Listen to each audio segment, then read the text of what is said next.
राम झरोखा से दिखेगा मंदिर का निर्माण, श्रद्धालु कर सकेंगे दर्शन।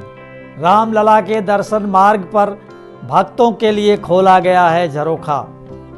राम झरोखे के अलावा श्रद्धालुओं की सुविधा के लिए और कई काम।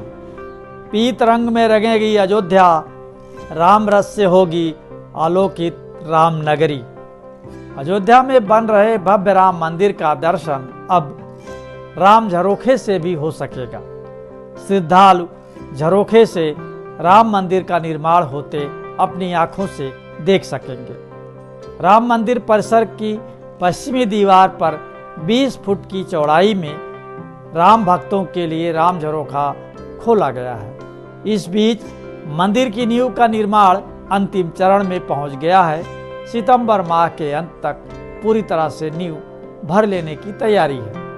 पहली बार अस्थायी मंदिर में सावन के महीने में रामलला झूलोत्सव का आनंद ले रहे हैं। इसी के साथ अयोध्या के विकास के लिए कई अन्य कार्य भी हो रहे हैं। राम मंदिर का निर्माण के इस विशेष शो में आइए जानते हैं पिछले एक सप्ताह में क्या कुछ हुआ राम नगरी में।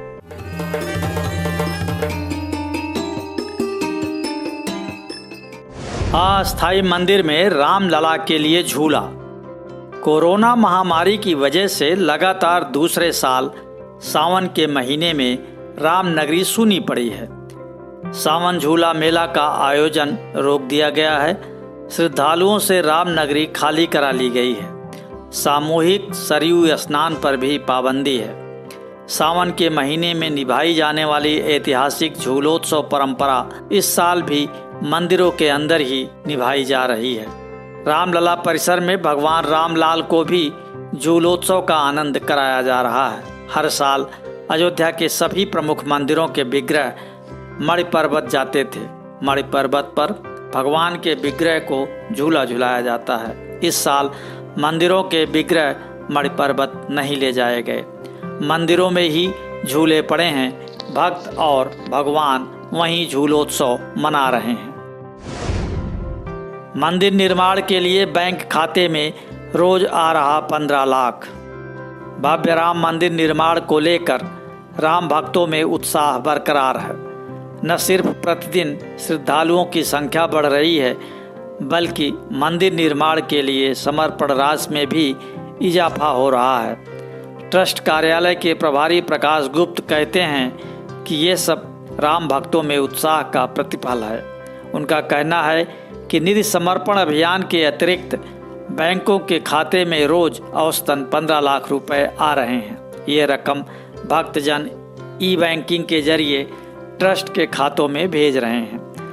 ट्रस्ट कार्यालय के अलावा रामलला का चढ़ावा भी दिन ब दिन बढ़ता जा रहा है। ऑफिस में औसतन चेक और कैश को मिलाकर रोज 2 लाख रुपए तक आ जाते हैं। इसी तरह दान पात्र में भी औसतन 1 लाख रुपए प्रतिदिन चढ़ावा आ रहा है। 2 साल में बदल जाएगा अयोध्या का स्वरूप। राम मंदिर निर्माण की नींव का काम अंतिम चरण में है। इसके बाद गर्भगृह के निर्माण का काम तेज होगा।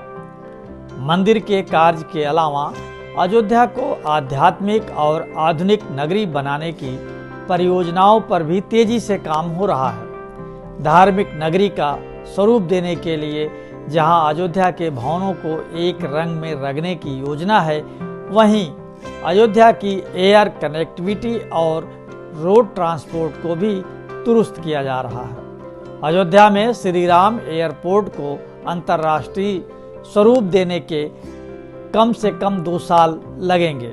इसी तरह अयोध्या को सड़क मार्ग से जोड़ने के लिए जो परियोजनाएं शुरू हुई हैं, उन्हें पूरा होने में कम से कम 2 साल का वक्त लग जाएगा।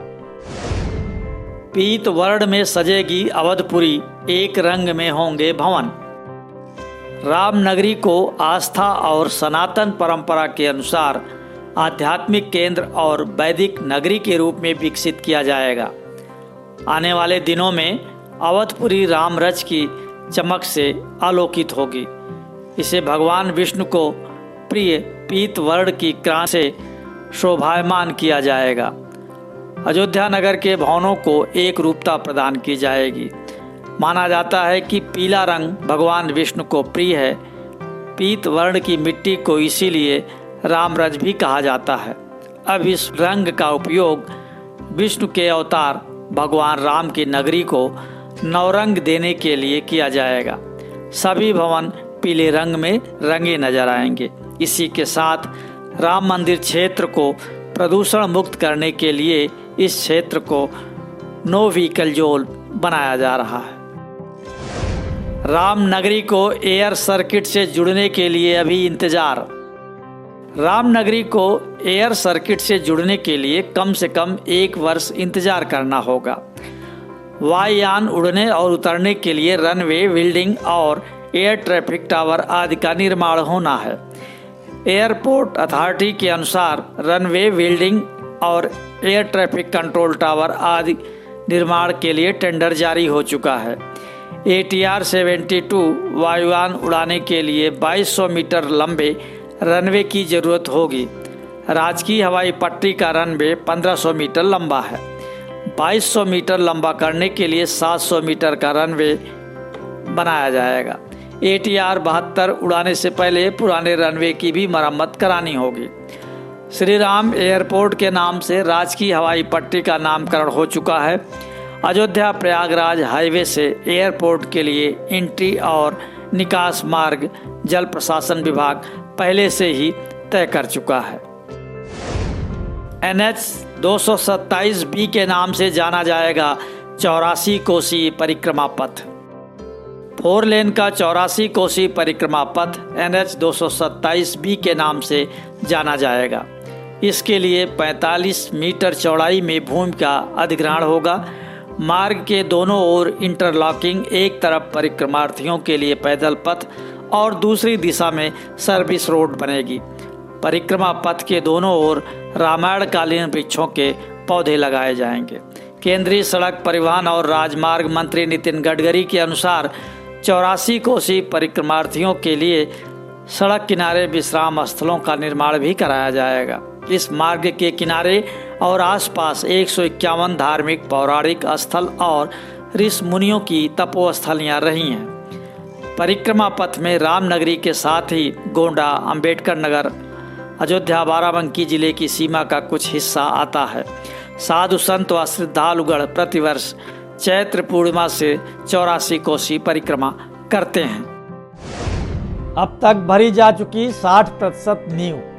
अब तक मंदिर की नींव के निर्माण का 60% कार्य पूरा हो गया है। कुल 12 मीटर गहरी नींव में से 7 मीटर में चट्टान ढाली जा चुकी है।